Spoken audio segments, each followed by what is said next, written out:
Everybody ready? Call the Board of Education meeting to order. Would you join me in the pledge, please? I pledge allegiance to the flag of the United States of America and to the republic for which it stands, one nation, under God, indivisible, with liberty and justice for all.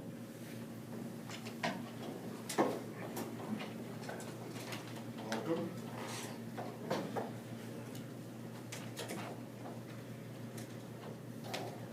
We have a motion to approve the agenda, please.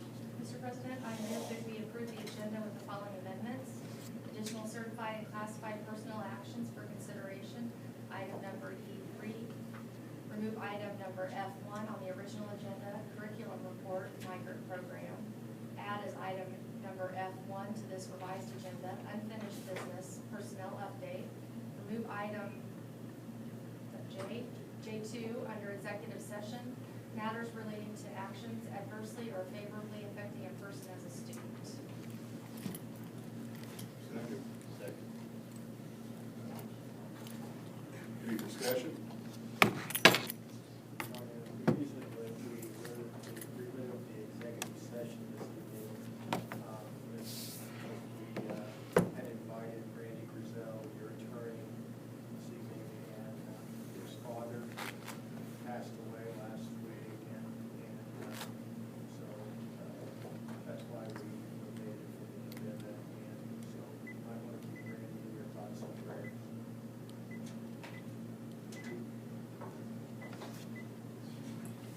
All those in favor of approval of the agenda, please raise your hands.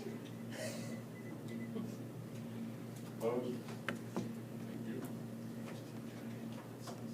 Any public comments?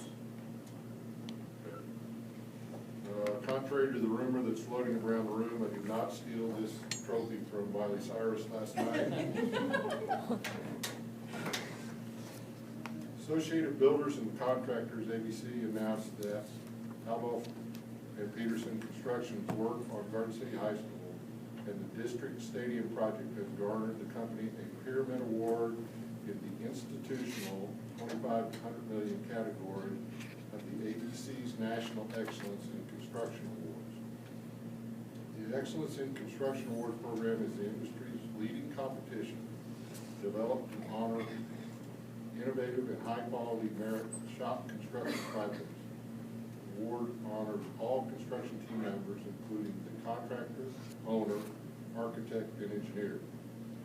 The winning projects selected from entries submitted from across the nation were judged on complexity, attractiveness, unique challenges overcome, completion time, workmanship, innovation, safety, and cost. This will be displayed at the high school, Yes, Mr. Morales has one of the display cases. and there's some other information attached to the back if you would like to review that. Thank you to the community for supporting us. This is an awesome recognition of a very, very beautiful building. Any other correspondence? Okay. We have a motion to approve the consent agenda. Mr. President, I move that we approve the consent agenda as presented. Second by Mark seconds. Any discussion? All those in favor, please raise your hand. Opposed? Thank you. Dr. Carlin.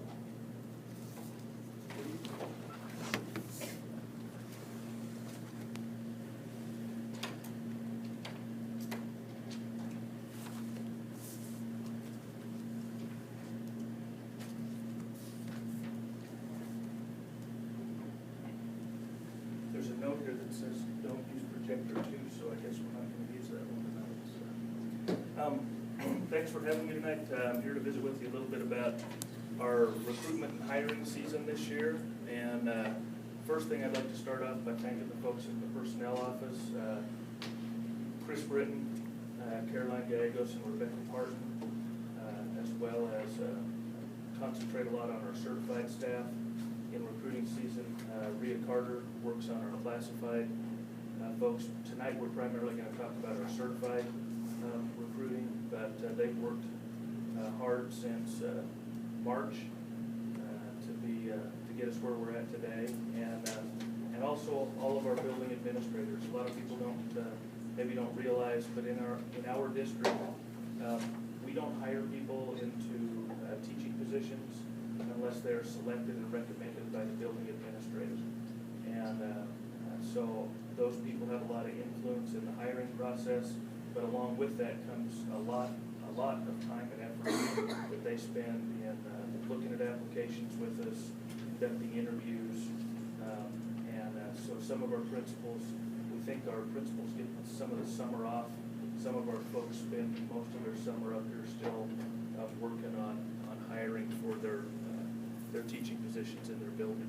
So trying to kind of build a historical picture on this, and I'm going to move over here really see a little better. To try to help us going all the way back to 2009-10,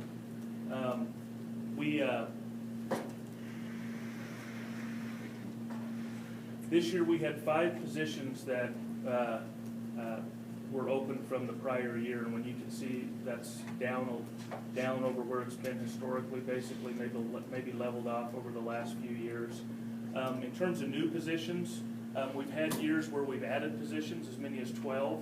We've had years where we've cut positions. This year we added a few and we cut a few, and we ended up with a net cut of about 1.5. I'm not sure what reallocated was. That was only listed in 2009-10, and we haven't had anything to put back in there since. Non-renewals we do in the spring. As you're familiar with, anytime we have a non-tenured teacher, if the building administrators work with them and we don't think they're getting to where we need them to be before they become a tenured teacher, the board has the authority to non-renew those people. And you can see we've had some pretty high numbers in the past. Over the last couple of years, those number of non-renewals has been down considerably. We also sometimes have to non-renew staff members because we're not sure they're going to have a license for the following year. A lot of times when we hire somebody from out of state, they come in and they get a 1-year license. The state requires them to do some things in order to be eligible for an initial license in Kansas, and if they haven't got those things taken care of, most often that's some kind of a testing requirement. But if they haven't got that taken care of by non-renewal time, we can't employ them because we can't put them back under contract if we don't know they're going to be eligible for a license for the coming year. So the things that are identified, the people that are identified in this row are basically because of testing or license issues. Resignations, you can see we went from a low here in 2009-10 up to the high this year. We were actually up a little this year over where we've been. Retirements, again, if you kind of looked, other than in the 09-10 year, have kind of steadily been increasing. I will point out that of these 21 that retired, 9 of those we've rehired right back into the district, and they are continuing to work in the district under the option to retire under capers and be rehired, sometimes known as double dipping. Transfers. These are transfers where people moved from one building to another. Again, you notice kind of high 20s, low 30s is maybe kind of the trend line. Last year we had a high number of 54. That was in large part due to the fact that we transferred people from Garfield Elementary School, which became Garfield Early Childhood Center, to a Hubert Elementary School. We also made some moves at the middle schools to kind of balance the staffing, so I think that kind of accounts for the increase in the number. I'd say our transfer number is pretty comparable to what it's been over the norm over recent years. In-building transfers, this is where that 3rd grade teacher in the building stays in the same building but becomes a kindergarten teacher or becomes a 4th grade teacher or loops, those kind of things. So again, the number 53 for this year is pretty comparable to what we've kind of seen as normal. Again, it was a little higher last year, and I think again just kind of due to some of the changes we were making throughout the district. Can you give, I guess, just a general feel? Is there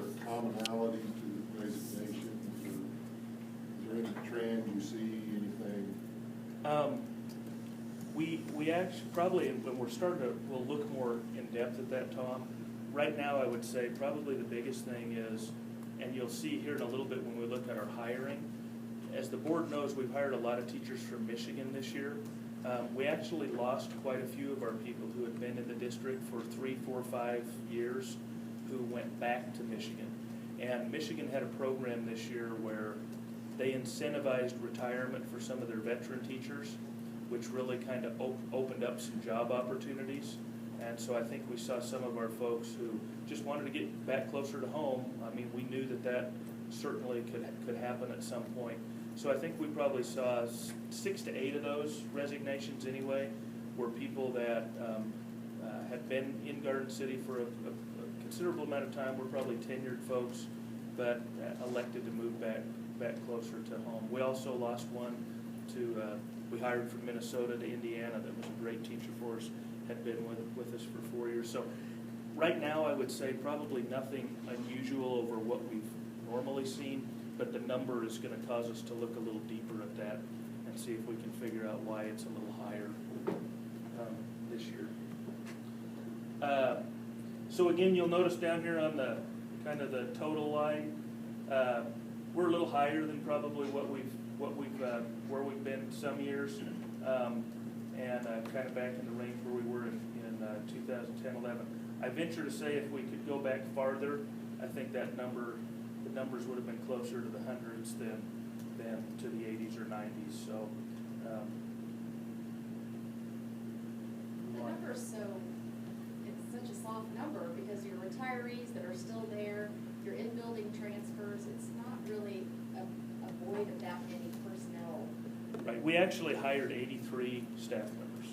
Is how many new people we actually hired, and we'll look at that here in a minute. And yeah, before I was in personnel, I always gave Caroline a hard time because I'd ask her, okay, exactly how many people did we hire? How many jobs came open? How many? She'd say, I can't tell you. Well, Caroline was the expert on everything. Caroline, why can't you tell us? Well, I can't tell you because it's a soft number. It depends on how you look at it.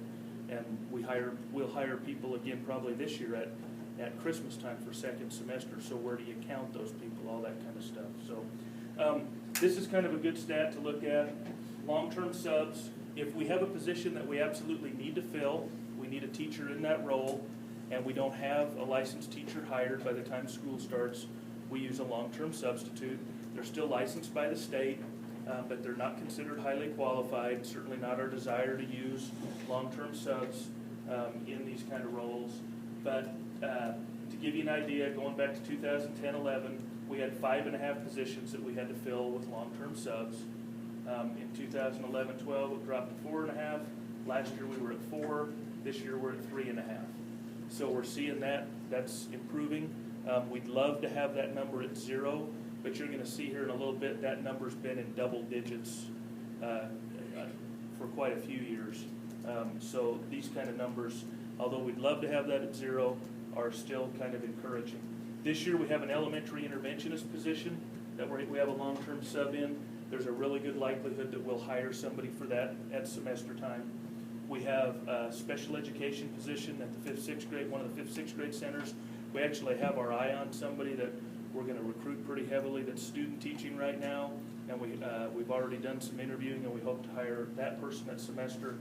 And then in the high school, a full-time position in math and a half-time position in science that we have, and we thought we had the science one solved, but we had a person who signed a letter of intent with us and then they backed out and declined not to come, so we had to do some juggling, and we ended up being able to cover half of one of those positions, or half of that position, but not the entire position. Isn't there a 7th grade reading long-term sub as well? Not that I'm aware of. Okay, so we just visited with her the other day. She was right before that board agenda meeting. Long-term sub, 7th grade reading. I don't know her name, but I can see things. Now, there could be somebody who, if there's somebody out for a health issue, a maternity leave, that kind of stuff, this doesn't record, I'm not reporting to you on those, okay? But it was 7th grade. These are just open positions Yeah. where we're filling them with a long-term sub. But yeah, we regularly have a staff member who maybe Okay, is so these are undergoing medical actually- treatment. We don't have anybody to fill the position at all? Correct. Not that they're on the. Yeah, Got this it. is an open Okay. position that if we don't put a long-term sub in there, we don't have a staff member, Okay, yeah. okay?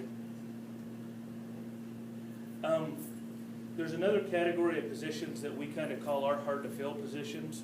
These are things like speech-language paths, occupational therapists. Karen's laughing down there because they're primarily all hers. Well, and actually, I think they are all hers. They're all on. So they're kind of the difficult, SPED's kind of the difficult people to work with on this kind of thing.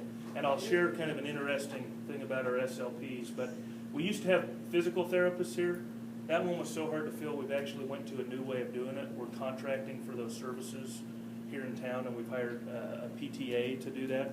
So we took them off the list, but in reality, if we hadn't have done that, then we'd have had a physical therapist position here too. Our SLP number is down to 1. It had been at 2 for a long time. Our occupational therapist number is holding steady at 1. It's been there for 3 or 4 years. And then our school psych number actually jumped to 2, and this was at 0 before. The problem was we found out about those. We hired 1 school psych this year, but we lost 3. And we anticipated having 1. We really do a really good job of hiring school psychs when we know about it in advance. But if we get caught late in the season, they're so hard to find that if we haven't started working on them in December and January, the chances of us filling those positions in May or June is really slim. And so I'm confident that, again, we'll be able to get this solved for the coming year. Karen does a great job doing that work where she recruits, but with the late notice on it, we just weren't able to get those filled this year. So let's kind of look here at the history of some things. So going all the way back to 2007, 2008, Gloria, we had 31 unfilled teaching positions. This year we're saying we got 3.5. Okay, so considerably better than where we were there. In 08, 09, we were down to 16. We dropped into the 4.5, 5.5, 4, 5, and this year we're at 3.5. Now that doesn't count those hard to fill ones. Okay, these are just normal teaching positions. In addition to that, we have those hard to fill ones that we talked about, and you can see in 08, 09 we were short 4 speech paths. In 9, 10 we were short 4. In 2010, 11 we dropped that to 2. In 11, 12, and 12, 13 we held steady at 2 with the SLPs. So compared with historically, I think we're doing really well. Another thing that we deal with is late resignations. It's a lot easier, just like with school sites, it's a lot easier to find people when we know about them early. When we find out late, it gets, especially in some hard to fill areas, science, math, special ed, it gets real difficult. Looking again historically, 09 up to the current year, we had a total of 10 in 09, 10, 8 in 10, 11, 4 in 11, 12, and you'll notice all 4 of those came in June. The rest of the year we didn't have any late resignations. So basically from July 1st on, we didn't have anybody resign and need to leave during that contract year. Last year we had 15. We had 3 in June, 9 in July, and 3 that came after the start of school. These ones that come after the start of school are typically, hey, my spouse has been transferred and got a new job, and I want to move with my family, but I'm under contract with the district, and a lot of times those end up having to stay till semester, depending on what the job is. This last year we actually had a person that was in one of our literacy coaching positions, and we weren't able to get a replacement for her, so she stayed the entire year and fulfilled her contract before she was able to leave, and then of course she won't be with us for this coming year. So this year we had 9 that came after the 1st of June, 6 in July. I'd say 5 of those came after the 15th of July. So that made things kind of difficult. And then of course we don't know yet what the rest of the year will hold. So we're already up to that 15. So my hope is it's going to kind of be like this year and we don't get any more. But that's yet to be seen. So let's talk about our recruiting efforts. We recruited in 6 different states this year. Kansas is always our priority, and I believe, well, I'll show you here in a little bit. I think of the 83 positions that we hired, I think we hired 40 of them from Kansas. We're always looking to hire qualified people here locally and from within our state. We've got some great institutions, and we're working on developing our relationships with these schools. I will tell you that our trip to Wichita State wasn't very productive, so it's been about 3 or 4 years since we've been to Wichita State, so we're probably not going to go back there again for a year or two, just because we didn't have a lot of candidates that we saw there, and we kind of monitor that on a yearly basis on each of these. Nebraska, the University of Nebraska Psychology Fair, and the University of Nebraska at Kearney, we hit that regularly. Minnesota does a neat thing. They have a statewide fair. One day, they set up at a convention hall in Minneapolis, and we've almost always, every year, hired some candidates that we see at that statewide fair from Minnesota. As a matter of fact, the teacher that we lost from Indiana was a young lady that we hired through this fair, and I want to say she was in our district for 4 years. So, Michigan, we hit a number of places, 2 different trips to Michigan. We go to Grand Valley State in early March. We make a swing all the way through the state. We hit these 4 schools all in 1 week in mid to late April. This year we went back to the University of Northern Colorado, and we made several hires from there. This is one we hadn't been doing for a number of years. We go to University of Texas, El Paso, and I think we go to Western Missouri, University of Western Missouri. Does that sound right, Rick? Western State. Western State. Yeah, Western State.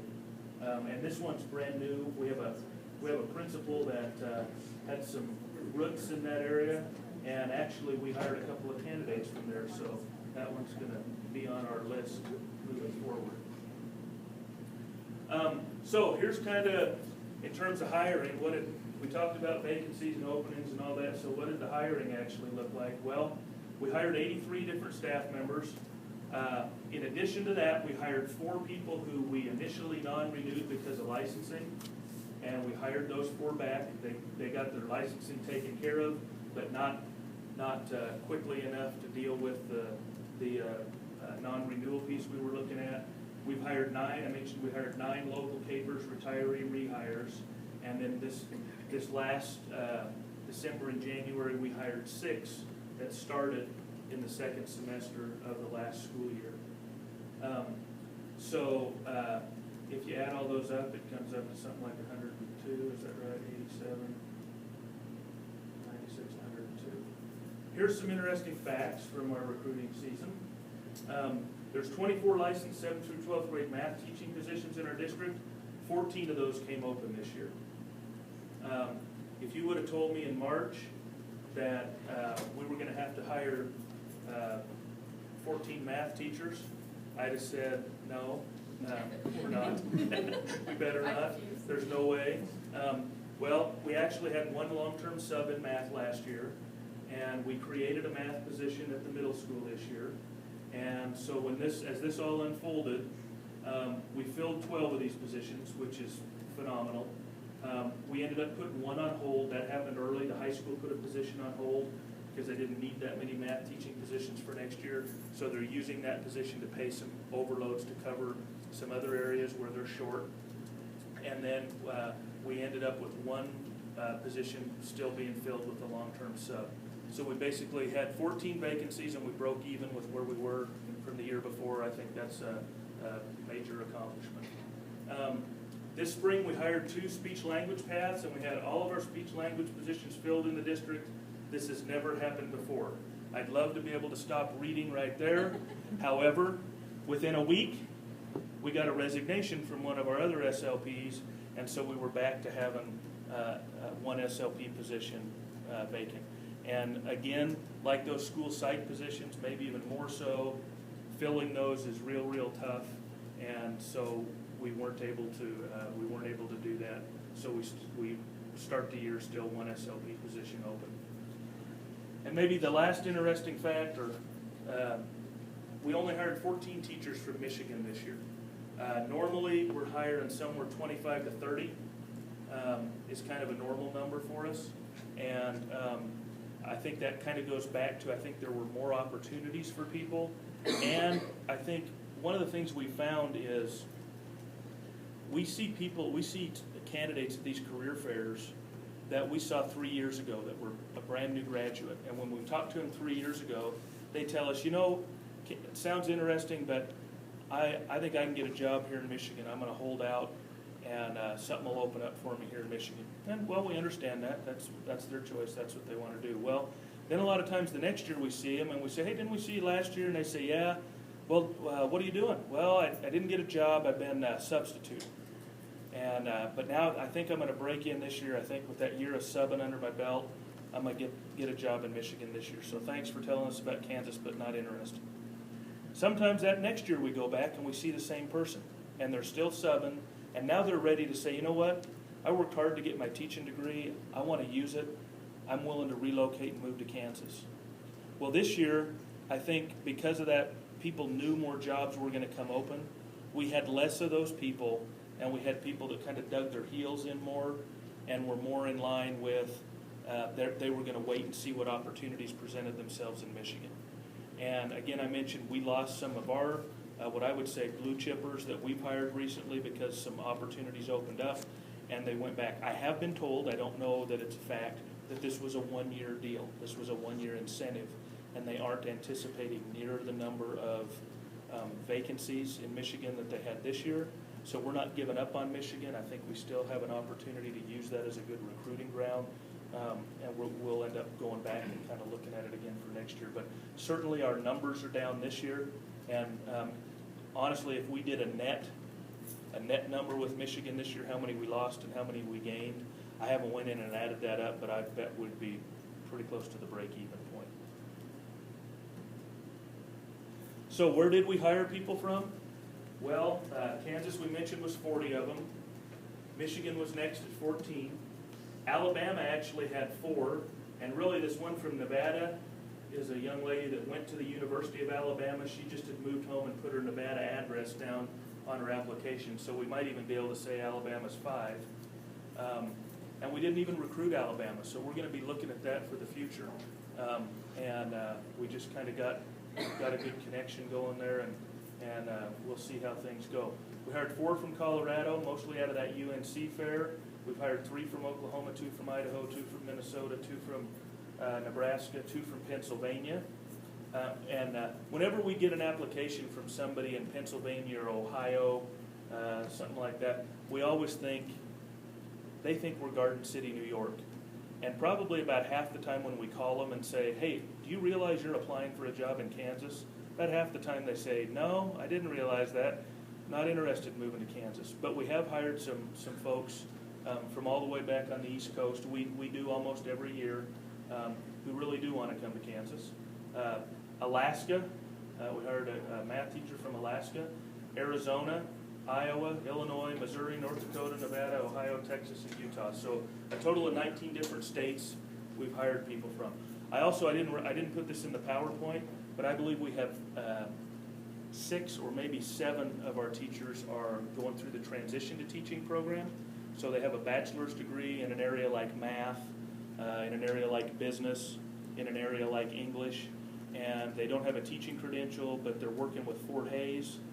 Most of ours work with Fort Hays, but you can also work through Wichita State. And they teach for us during the day. They're in a restricted license in Kansas. We pay them just like a regular teacher, but in the evenings they take the teacher core education classes that they need, and in 2 years they become a fully licensed teacher in Kansas.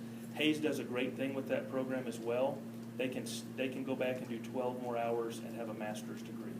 So these transition to teaching teachers in 3 years, if they're offered that 4th contract from us, they can finish that master's degree up, they can have their professional teaching license, and they can be a tenured teacher in a district, all by the end of their 3rd year of teaching, if they do that program. So pretty good pathway.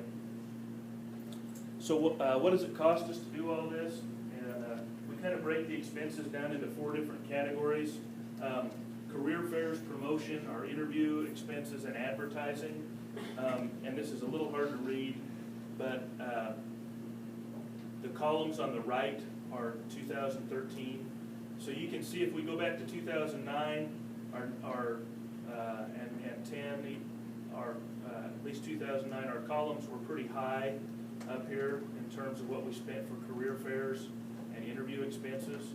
This year we spent a little over $15,000 in our expenses to go to career fairs. We're going to about 20 fairs. The district went to as many as 50 at one point. We've scaled that back. We scaled that back in an effort to be more efficient with our funds. But we're starting to build that back up again. I shudder to think what we would have looked like this year had we not went back to the Colorado Fair, went to that Missouri Fair, started picking up some of the ones in state that we hadn't been going to recently. Promotional materials, these are things like the handouts that we give out. You'll notice that kind of went back up this year. I think it was probably 4 years ago, we did a printing of promotional materials. Well, we have new schools, we have new names to schools, so there's kind of an update that we're in the process of on that. We also are updating our display materials that we use when we go to the career fairs. Interview expenses, again, you'll notice it was way up here, and then we took a drop and we're kind of climbing back up. We do encourage candidates coming from a distance. We help offset some of their costs for traveling out here. We put them up in a hotel for a night or two, and depending on the distance that they come from, we provide some monies to offset their travel expenses. We don't do that for every candidate. We start with an initial electronic interview. Most of them are through Skype. And when we bring a candidate here, we're pretty sure we're interested in them. And so we're only investing in the ones that we think we're going to make a job offer to. And then our advertising costs kind of fluctuate. They were higher in 2012, but we didn't do as much advertising. We hit more career fairs this year. So when we look at our total recruiting expenses, back in 2009, spent a little over $65,000 on recruiting. That dropped to a low in 2011, and now we're kind of climbing back here a little. We're up to just about $54,000 that we spent. So we are seeing our recruiting costs go up some. You'll notice our total number of positions to fill went up some as well. So those kind of align. But I think honestly, in 2011, that's really the time that we were going through some pretty drastic cuts from the state. And we were doing some things here, like we were staying in people's houses when we'd send people recruiting. We were staying in people's houses. And to be honest with you, I don't think that's something we can sustain long-term to operate at that level. So we were able to do it for a year or two while we were dealing with tough times, and we still continue to deal with tough times, but I don't think long-term, as important as our teachers are to this district, and when we're hiring 80 to 90 people a year, I don't think we can do that for $30,000. Do you put commitment or signing bonuses in a recruiting expense, or is that more on the payroll side, or how do you look at Yeah, that? we haven't included signing bonuses in this. It is that's something that's negotiated, and it's something that's a payroll piece. I mean, I guess we could consider that to be a Well, just know recruiting that we expense. haven't increased that amount in many years, and I know that, with the economic times that we're in, that's just something through program budgeting that has never, got the nod for some more funding, but, I'm listening to you, I mean, it takes that to be competitive, Oh, absolutely. and so, I think it's something that we consider, increasing in the near future, just because it's been stagnant and so low for so long. Right. And we're fortunate. In Kansas, our salary and benefits put us in the top 25% of districts. But one of the reasons you don't see more recruiting in Texas, our salary and benefits doesn't compete with what people are getting paid in the Dallas area, even down here in the Panhandle of Texas. So, we kind of looked at that and realized that would be a pretty tough sell, even though the Panhandle's fairly close to here. I want to say, you know, our starting salary is a little over $36,000 for a beginning teacher. And we saw, I think at the Greeley at the UNC fair, we saw Pampa maybe, and their starting salary was $46,000, and they said they can't compete with the Dallas area. They're over 50, and so yeah, those kind of things that we can do. Yeah, I mean it's so. I mean we probably need to review those things. The other thing we're finding is we're hiring a lot of people in who are friends of others who are already here or who are taking a job, and so those connections that people have in the referrals, and that might be something that in the future we want to look to incentivize our folks if they can kind of think DirecTV. If I get somebody to sign up, I get $10 a month off my bill. Alex, hey, a couple years ago, I think Shelley and you put together a 457 DVD or CD and handed out. How'd that turn out? Really well. I think we get more traffic on our website than through the DVD. And so what we're doing, we're going to take the DVD kind of matched a print brochure, and we like the print brochure because at these career fairs, when we hand these things out, when they're standing in line and they're waiting for 2 hours to interview at that Michigan district or that Denver district, when we're at the Colorado fair, they still have that print brochure. They can be looking at it. The DVD they got to take home and put in their DVD player or computer to watch it. And what we get from most people is they probably didn't take time to do that. They got what they wanted out of our brochure. So we're not going to continue with the DVDs. But what we're going to do is in the print brochure, we're going to put some QAR codes so they can scan those with their phone, and we're going to link that to our website, and then we'll put some of those videos and more in-depth information available through our website, so they can, and the same kind of thing, they can be standing there and they can scan it with their phone and they can pull that up right there. So the concept was good. I just think the Technology already. right. I think the video's great. It's just we're going to deliver it a little different way. On the lines of technology, when you're interviewing potential candidates for the high school level, knowing that we use iPads as a learning tool, is that something that brings Absolutely. interest in the Yeah. academies and such? The whole high school, and that's another reason for updating our recruiting materials. Roy snuck out, but Roy's been working with us on really highlighting. We're going to have 2 pages in that brochure that are going to be just about the high school, about the academy approach, about the one-to-one. And yeah, that's number one. It tells all candidates that this community is certainly supportive of education. Yeah. But for high school teachers, I mean, how often do you have an opportunity to step into a facility that's less than 5 years old, where every kid has a learning tool, an electronic learning tool like an iPad in their hand, and so that's been very helpful. I had a question about the transition to teaching program. How long has that been in effect? Quite a while. Years or? Oh yeah, There when 6 I or was 8, in personnel. at least 6 or 8 years. It's been a mistake.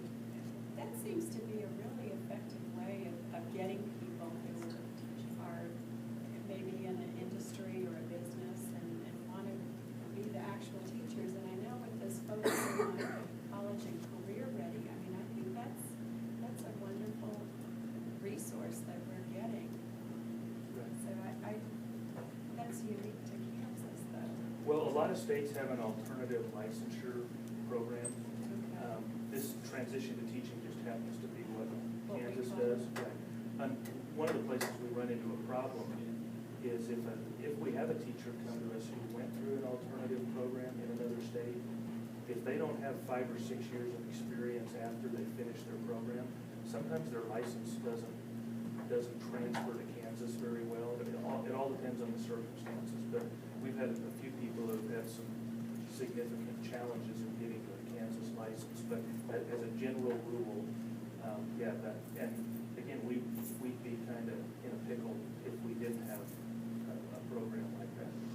I'm just curious, what's our percentage of Garden City High School graduates that came back and now teachers in our district?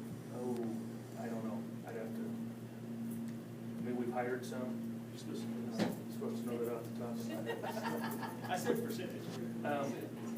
Well, I will tell you, I know we hired a Garden City High grad this year to be a math teacher.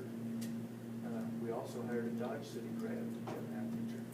And the principal from that school knows that one of their jobs is to get all the Dodge City out of them and make them a Garden City Buffalo by the end of the year.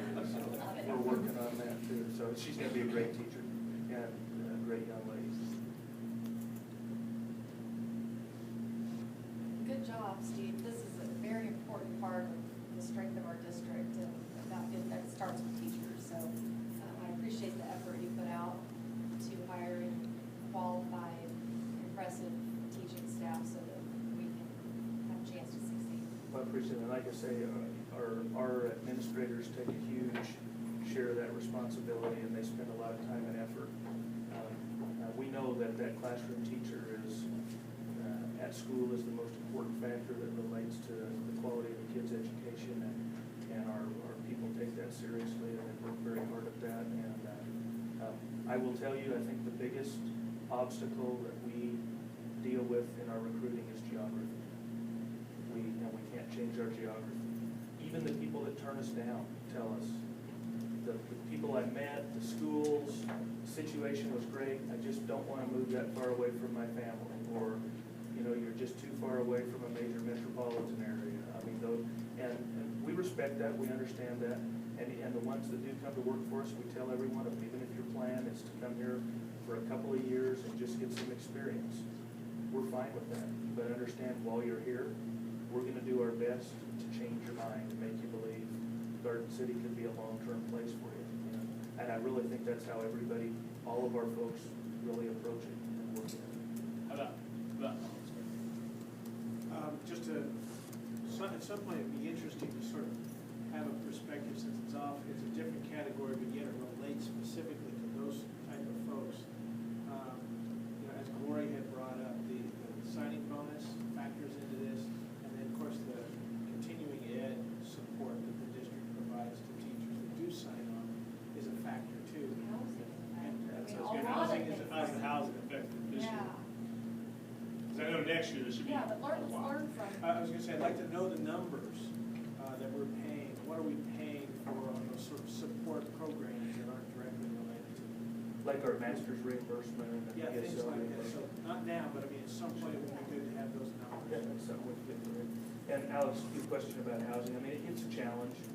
I don't think it was as tough this year as it's been in the past. I mean, it still wasn't easy. Last year, I think we had 3 people that sought out like a long-term stay and a weekly stay in a hotel. This year, I'm only aware of 1, and she was our last hire started work today. I think she's doing the hotel thing. And really, the biggest problem we have is a lot of these younger people are coming in with pets, and they don't want to separate from their pets. And when you start talking about places to rent that will allow pets, the choices really narrow down. But Chris works really, really hard on keeping up with what's open, and it'd be nice if these landlords paid her a little commission, because she lands a lot of places for people, and I mean, but that helps them. That makes them happy, as long as they have a smoother transition to town. I mean, that's good for us and good for our kids too. So, but yeah, housing continues to be something that factors in. Sometimes people won't accept a job until they know they got a place, and so.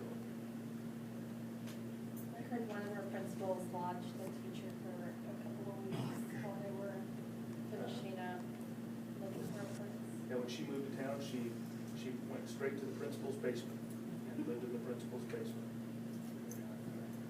So, and again, that's an example of the kind of things that the principals do to support, to get the quality people to come here.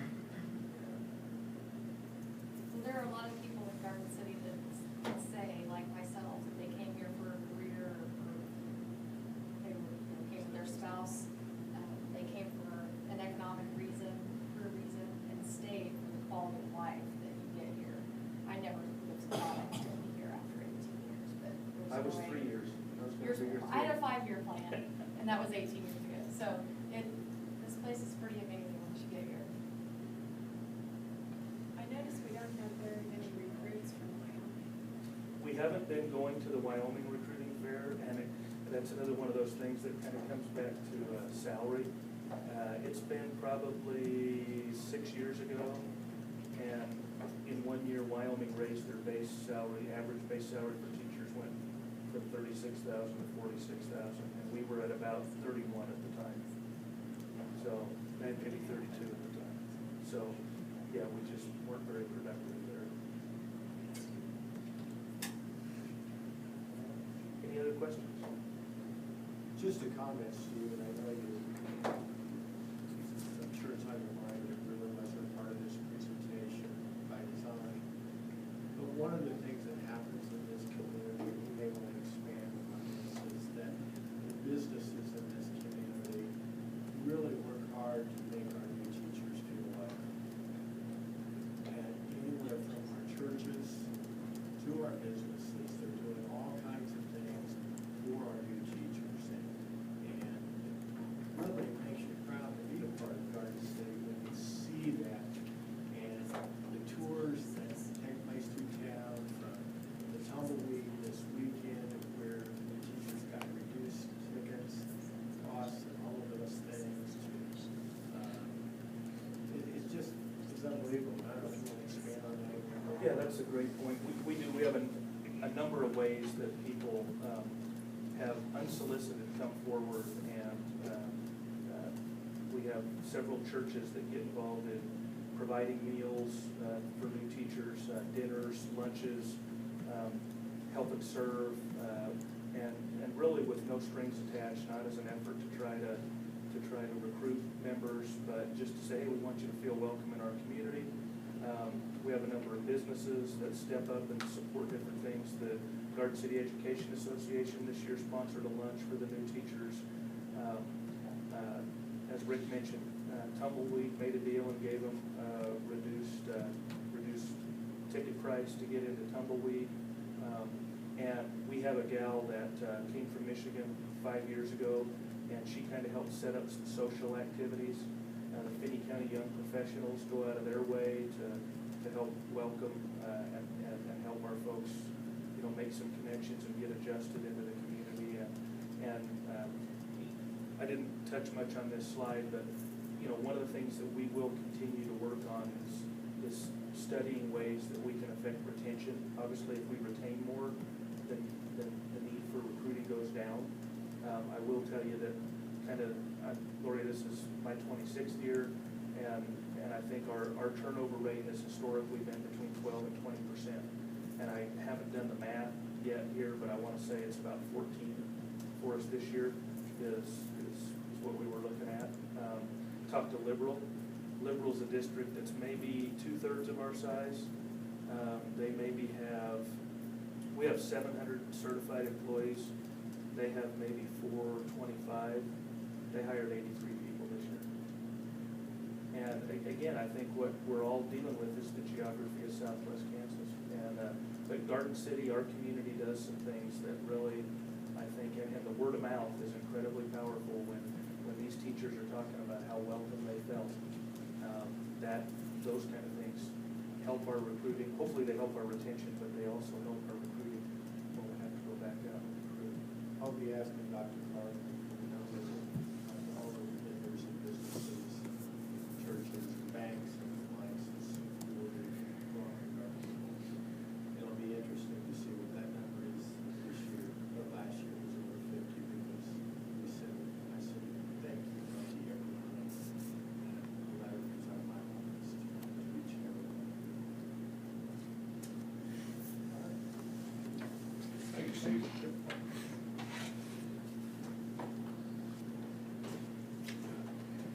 Under new business, we've got some new policies and revisions to some other policies. As you know,